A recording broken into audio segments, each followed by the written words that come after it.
Hello everyone. So in this lecture I am going to discuss the hexagon in one shot. मतलब इस वाले lecture में अपन ने hexagon से जितने भी फॉर्मूले डिराइव करे थे ना, वो सारे अपन एक साथ इस लेक्चर में देखेंगे। ठीक है, तो सबसे पहला टाइप क्या था?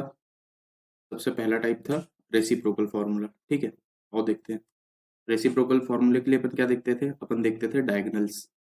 ठीक है, एक diagonal, second diagonal, third diagonal. ठीक है, ये देखते थे। तो पहला ये वाला डायगोनल कंसिडर करते हैं। ठीक है, तो इसके लिए अपन लिखते कैसे थे? टेन थीटा से कॉट थीटा की तरफ मूव कर रहे हैं ना, तो tan theta is equal to one upon cot theta. ठीक है, अब दूसरे वाला डायगोनल कंसिडर करते हैं।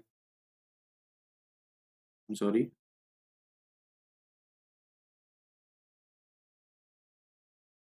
दूसरे वाला डायगोनल कंसिडर करते हैं, ये वाला। ठीक है, इसमें मूवमेंट क्या है अपना? साइन से कॉस की तरफ, तो क्या लिखेंगे?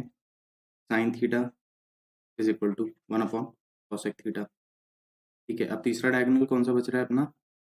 ये वाला।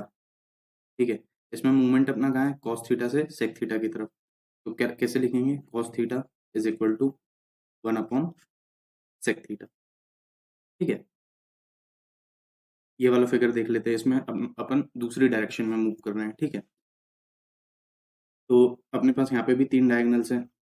ठीक है, पहला डायगोनल हो गया अपना ये वाला। ठीक है, इसमें मूवमेंट किधर है? कॉट थीटा से टेन थीटा की तरफ, तो लिख लेते हैं cot theta is equal to one upon tan theta. ठीक है, दूसरा डायगोनल अपना ये है। ठीक है, इसमें मूवमेंट किधर है? कॉसेक थीटा से साइन थीटा की तरफ, तो लिखेंगे कैसे?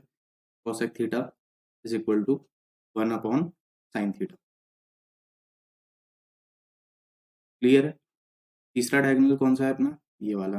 ठीक है, इसमें मूवमेंट अपना किधर है? सेक थीटा से कॉस थीटा की तरफ, तो कैसे लिखेंगे? Sec theta is equal to one upon cos theta. ठीक है, इसमें अपन ने एक लॉजिक भी डिस्कस करा था। क्या लॉजिक डिस्कस करा था? कि डायगोनल बाहर निकाल लो और जिस भी डायरेक्शन में आप मूव करोगे तो वहां पे फर्स्ट टर्म मार्क कर लो। जैसे फॉर एग्जांपल ये वाला डायगोनल अपन कंसिडर कर रहे हैं, कौन सा? पहले वाला, ये वाला। ठीक है, तो कॉट से टेन की तरफ मूव कर रहे हैं, तो ये हो गया अपना फर्स्ट टर्म, वन हो गया अपनी सेकंड टर्म, और टेन थीटा हो गया अपना थर्ड टर्म। तो यहाँ से अपन ने एक लॉजिक डिस्कस करा था कि first term is equal to second term upon third term. ठीक है, ये अपन ने एक लॉजिक डिस्कस करा था। ये हो गया। इस हिसाब से आप सारे रेसिप्रोकल फॉर्मूले डिराइव कर सकते हो। अब इसमें एक और चीज डिस्कस करी थी। क्या करी थी? इन दोनों को क्रॉस मल्टीप्लाई कर दूं तो अपने पास और तीन फॉर्मूले आ जाएंगे। वो कौन से थे? Cot theta into tan theta is equal to one. ठीक है, cosec theta into sine theta is equal to one. ठीक है, sec theta into cos theta is equal to one. ठीक है, तो टोटल अपन ने यहाँ से 9 फॉर्मूले डिराइव कर लिए थे। ठीक है, और एक स्टेटमेंट दिया था। वो स्टेटमेंट क्या था? कि function set diagonally opposite vertices are reciprocal to each other. ठीक है, अगर आपको ये सब भी याद नहीं रखना है, ठीक है, कोई दिक्कत नहीं है। आप ना बस ये स्टेटमेंट याद रख लो। कौन सा स्टेटमेंट? ये वाला। ठीक है, इससे अपन सारे ये वापस से डिराइव कर सकते हैं। कैसे? अपने को ये पता है ना कि जो भी फंक्शंस डायगोनली अपोजिट वर्टाइसेस पे होंगे वो एक दूसरे के रेसिप्रोकल होंगे। तो रेसिप्रोकल लिखने का तरीका क्या होता है? रेसिप्रोकल लिखने का तरीका ये होता है कि ये दोनों एक दूसरे के रेसिप्रोकल है ना, तो इसका मतलब होगा कि sine theta is equal to one upon cosec theta और cosec theta is equal to one upon sine theta. Both are correct. ठीक है, तो इस स्टेटमेंट से भी आप ये सब लिख सकते हो। ठीक है, तो आपको जो भी फॉलो करना हो आप कर सकते हो अकॉर्डिंग टू योर कन्वीनियंस। ठीक है, अब मूव करते हैं टाइप टू। ठीक है, type two is nothing but a complementary angle formula. Complementary angle की डेफिनेशन क्या होती थी? कि if the sum of two angles is 90 degree then they are said to be complementary angles. Clear है? इसका use अपन कहाँ करते थे? साइन को कॉस में, टेन को कॉट में, या सेक को कॉसेक में अपने को कन्वर्ट करना हो तो उसके लिए अपन कॉम्प्लीमेंट्री एंगल यूज करते थे। अब उसके लिए अपन क्या देखते हैं कि सॉरी, उसके लिए अपन क्या देखते हैं? एक दूसरे के सामने कौन कौन से फंक्शन आ रहे हैं। तो साइन के सामने ये कॉस आ रहा है। ठीक है, टेन के सामने कॉट आ रहा है, ठीक है, और सेक के सामने कॉसेक आ रहा है। ये देखते हैं अपन, ठीक है। अब लिखने का तरीका क्या होता है कि sine theta is equal to cos, sine से कॉस की तरफ जा रहे हैं ना, तो sine theta is equal to किसकी तरफ आ रहे हैं, कॉस की तरफ, कॉस लिखा, और थीटा की जगह पे अपन क्या लिखते हैं, 90 माइनस थीटा, ठीक है, दैट मच सिंपल। फिर टेन थीटा से अपन कॉट थीटा की तरफ जा रहे हैं, तो लिखा tan theta is equal to cot theta की जगह 90 माइनस थीटा लिखना है, ठीक है। सेक से कॉसेक की तरफ जा रहे हैं, तो sec theta is equal to cosec 90 minus theta, ठीक है। सेक थीटा से कॉसेक थीटा की तरफ जा रहे हैं, तो सेक थीटा लिखा इक्वल टू कॉसेक थीटा की जगह पे 90 माइनस थीटा। इस वाले फिगर के लिए भी देखते हैं, ठीक है। इस वाले फिगर में अपन कॉस से साइन की तरफ जा रहे हैं, कॉट से टेन की तरफ जा रहे हैं, और कॉसेक से सेक की तरफ जा रहे हैं। क्लियर है? तो सबसे पहला फॉर्मूला अपन लिखते हैं, cos theta is equal to, sine की तरफ जा रहे हैं ना, साइन थीटा की जगह पे 90 माइनस थीटा, ठीक है। Cot theta is equal to, दूसरे वाले के लिए cot theta is equal to 10 90 minus theta, ठीक है। Cosec theta is equal to, cosec theta is equal to sec theta की जगह 90 माइनस थीटा। दूसरा मेथड अपन ने क्या डिस्कस करा था इसके लिए, कि आप कुछ मत करो, आप ये देख लो कि साइन से कॉस की तरफ जा रहे हैं, टेन से कॉट की तरफ जा रहे हैं, कॉट और सेक से कॉसेक की तरफ जा रहे हैं ना, तो आप ऐसे लिख लो, साइन थीटा, साइन से कॉस की तरफ जा रहे हैं ना, तो sine theta is equal to cos theta, ये लिख लिया। टेन से कॉट की तरफ जा रहे हैं, ठीक है, तो ये लिख लो tan theta is equal to cot theta, ठीक है। सिमिलरली सेक से कॉसेक की तरफ जा रहे हैं, तो ये भी लिख लो sec theta is equal to cosec theta. अब कुछ नहीं करना है, एक पॉइंट दिया था मैंने क्या, कि replace theta with 90 minus theta in left hand side and right hand side, ठीक है। तो अगर आप वो रिप्लेस कर दोगे तो आपके पास सेम फॉर्मूले आएंगे। कौन से सेम फॉर्मूले, ये वाले, ये सारे फॉर्मूले आ जाएंगे, ठीक है। एक बार रिप्लेस करके देख लेते हैं अपन, लेफ्ट हैंड साइड पे मैं रिप्लेस कर रहा हूँ, ठीक है। तो साइन में लेफ्ट हैंड साइड का थीटा 90 माइनस थीटा से रिप्लेस कर रहा हूँ, ठीक है। तो लिख लेते हैं साइन थीटा की जगह 90 minus theta equal to right hand side वाला side as it is, similarly tan 90 minus theta is equal to cot theta, ठीक है। सिमिलरली एक 90 minus theta is equal to cosec theta, ठीक है। तो ये अपने पास यहाँ से ये तीन फॉर्मूले आ गए। वो तीन फॉर्मूले कौन से हैं, ये वाले हैं, ठीक है। क्लियर है? अब अपन ऐसे ही, आप अगर राइट हैंड साइड पे थीटा को 90 माइनस थीटा से रिप्लेस करोगे तो आपके पास ये वाले फॉर्मूले आ जाएंगे, ठीक है। अब अपन मूव करते हैं टाइप 3 पे। Type 3 is nothing but trigonometric identities. ये बहुत ज़्यादा इंपॉर्टेंट है, ठीक है। और ट्रिग्नोमेट्रिक आइडेंटिटीज में मैंने क्या बताया था कि सबसे इंपॉर्टेंट होती है ट्राइंगल की मार्किंग। इसमें 6 ट्राइंगल बनते हैं, तो पहला ट्राइंगल टेन थीटा के ऊपर वाला होता है, विच इज दिस वन, ठीक है। तो ट्राइंगल की मार्किंग कर दी आपने क्लॉकवाइज डायरेक्शन में, 1 2 3 4 5 एंड 6, ठीक है।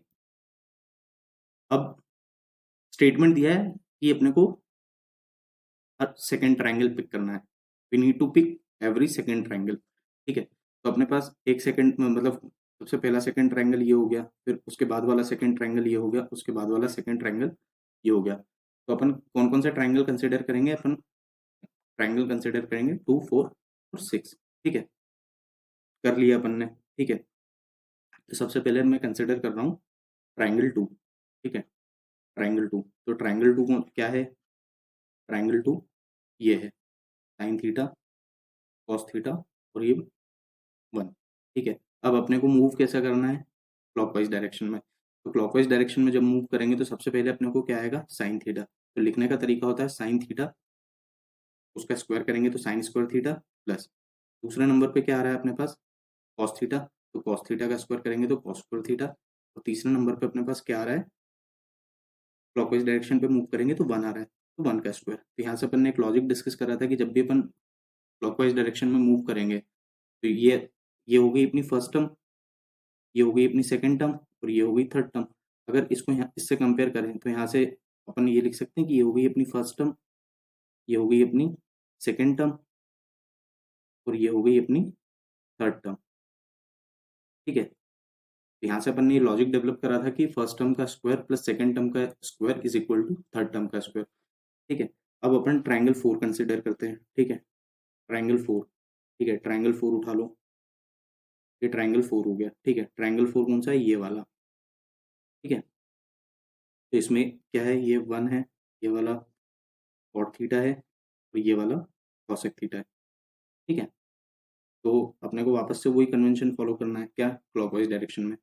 तो लॉजिक क्या था अपना, फर्स्ट टर्म का स्क्वायर, तो ये फर्स्ट टर्म हो गई, ये सेकंड टर्म हो गई, ये अपनी थर्ड टर्म हो गई। तो फर्स्ट टर्म का square 1 square, sorry, plus second term का स्क्वायर, तो कॉट थीटा का स्क्वायर, कॉट स्क्वायर थीटा हो गया, और थर्ड टर्म का स्क्वायर क्या होगा, कॉसेक थीटा का स्क्वायर, कॉसेक स्क्वायर थीटा।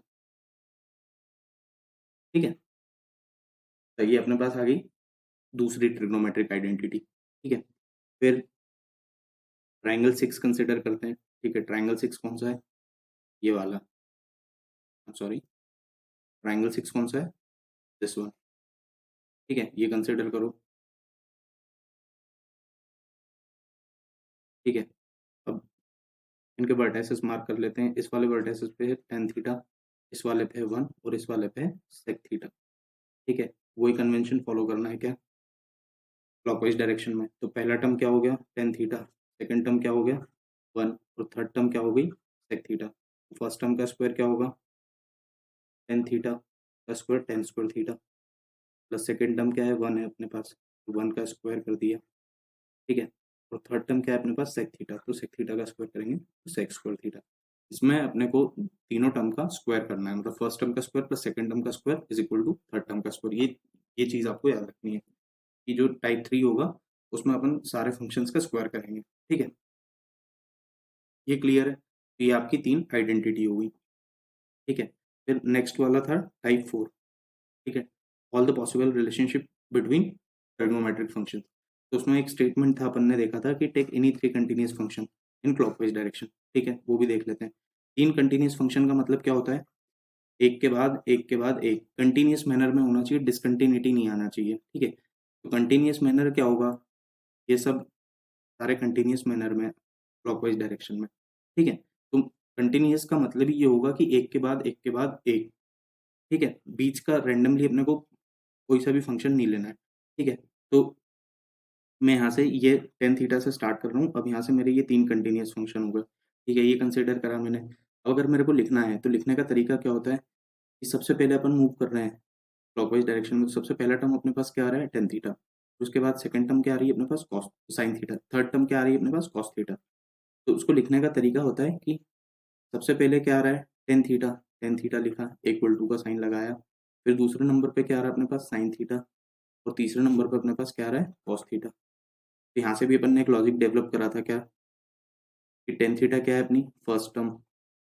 ठीक है, साइन थीटा क्या है अपनी सेकंड टर्म, और कॉस थीटा क्या है अपनी थर्ड टर्म। ठीक है, तो ये लॉजिक अगर याद हो गया तो इस लॉजिक से आप ढेर सारे फॉर्मूले डेवलप कर लोगे। जैसे अब मैं मान लो ये नीचे के 3 ले रहा हूँ, यहाँ से कॉसेक थीटा से स्टार्ट कर रहा हूँ, तो कॉसेक थीटा से मेरे 3 कंटिन्यूअस फंक्शन कहाँ तक जाएंगे, tan थीटा तक। ठीक है, तो this is first one, this is second one, and this is third one. ठीक है, कुछ नहीं करना है, लॉजिक में आप पुट करिए। फर्स्ट टर्म क्या है, कॉसेक थीटा। ठीक है, सेकंड टर्म क्या है, सेक थीटा, और थर्ड टर्म क्या है, tan थीटा। ठीक है, तो ऐसे आप बहुत सारे फॉर्मूले डिराइव कर सकते हो with the help of hexagon.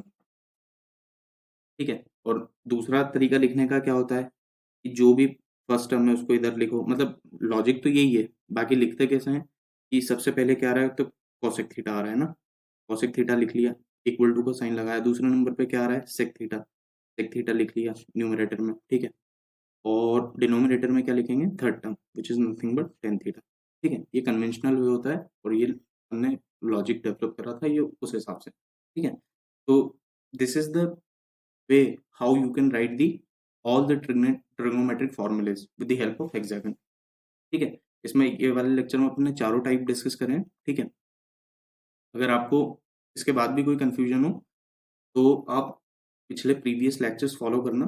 ठीक है, और अगर आपको वो उसमें कोई कंफ्यूजन नहीं है तो आपके लिए ये एक रिवीजन पर्पस के लिए ये लेक्चर हेल्पफुल रहेगा। Okay, so that's all for this lecture. Thank you.